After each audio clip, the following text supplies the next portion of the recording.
ভাই, আমার তা এই রাত্রিবেলায় পা কামড়ায়, পা যন্ত্রণা করে, এরকম হয়। তো পাড়ায় একজন বলছিল নাকি কালো ধাগা বাঁধলে নাকি খুব উপকার পাওয়া যায়। তো তাই ভাবছি, ওরা কি বাঁধাটা ঠিক হবে? ও তো আমিও শুনেছি হাত পা কামড়ালে নাকি কালো ধাগা বাঁধলেও সব কামড়ানে ব্যথা যন্ত্রণাগুলো কমে যায়। হ্যাঁ, অনেকেই বাঁধে দেখি পা কিংবা হাত যন্ত্রণা করলে বা যেটাকে কামড়াই বলে, এরকম করলে অনেকেই ধাগা বা সুতো বাঁধে, তাহলে নাকি অনেক কম লাগে বা উপকার পাওয়া যায়।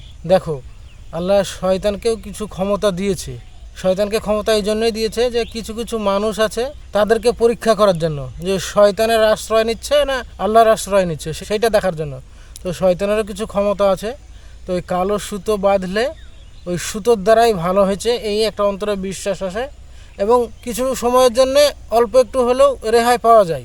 আর এটা শয়তানের তরফ থেকেই হয়, কারণ তোমার ভিতরে এই বিশ্বাসটা ঢোকানোর জন্য যে কালো সুতোতে ভালো করছে। কালো সুতো হাতে বাঁধা বা পায়ে বাঁধা হোক, এটা ফ্যাশনের জন্য কিংবা রোগ ভালোর জন্য, এটা শিরক। কারণ তোমার বিশ্বাস বা আস্থা সুতোর প্রতি বা ধাগার প্রতি হয়ে যাবে, সেই জন্যই আল্লাহ এটা শিরক করেছে। আর তোমাকে অল্প একটু রেহাই দিবে।